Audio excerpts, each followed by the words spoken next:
Parliament election వేళ దుమ్ముదుమారం అయితే జరుగుతుంది. అందరూ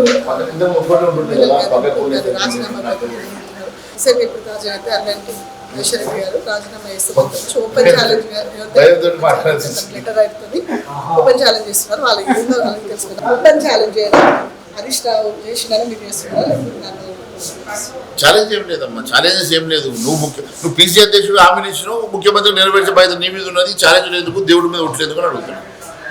రీసెంట్గా కేసీఆర్ ఒక కామెంట్ చేసి బీజేపీ అంటేనే అక్షింతలు కలపడం, అక్షింతలు వంచడం, పులిహోర పుట్టాలు వంచడం అదొకటి ఆయన చెప్తారు. ఏం అభివృద్ధి చేశారు? ఇప్పుడు ఆయన లెక్క స్కాములు చేసుడు మాకు రాదు, ఆయన లెక్క స్కీములు పెట్టుడు మాకు రాదు, ఆయన లెక్క అప్పుల పాలు రాష్ట్రాన్ని చేసుడు మాకు రాదు.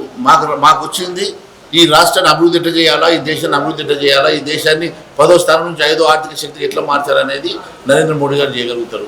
ఇప్పుడు మరి దానికి వారు చేతగాక వారు అప్పులు చేసి కాళేశ్వరం లాంటి ప్రాజెక్టులు కట్టి ఇలా వారు ఇటువంటి మాటలు మాట్లాడితే ఆ పెద్ద మనుషులు నేనేం మాట్లాడాలా?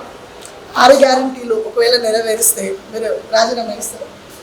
నేను అదే చెప్పిన కదా, 6 గ్యారంటీలు నువ్వు ఇచ్చిన హామీలు నెరవేర్చు, నువ్వు ఇచ్చిన ఆగస్టు లోపల ప్రజల కోసం నేను తప్పకుండా రాజకీయాలు తప్పుకుంటాను. ఒకవేళ లేకుండా నువ్వు తప్పుకుంటావు అని అడుగుతున్నాను.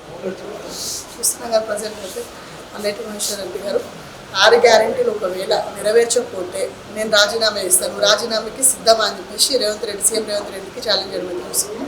కెమెరామెన్ స్వామితో నేను నిష్కరణ.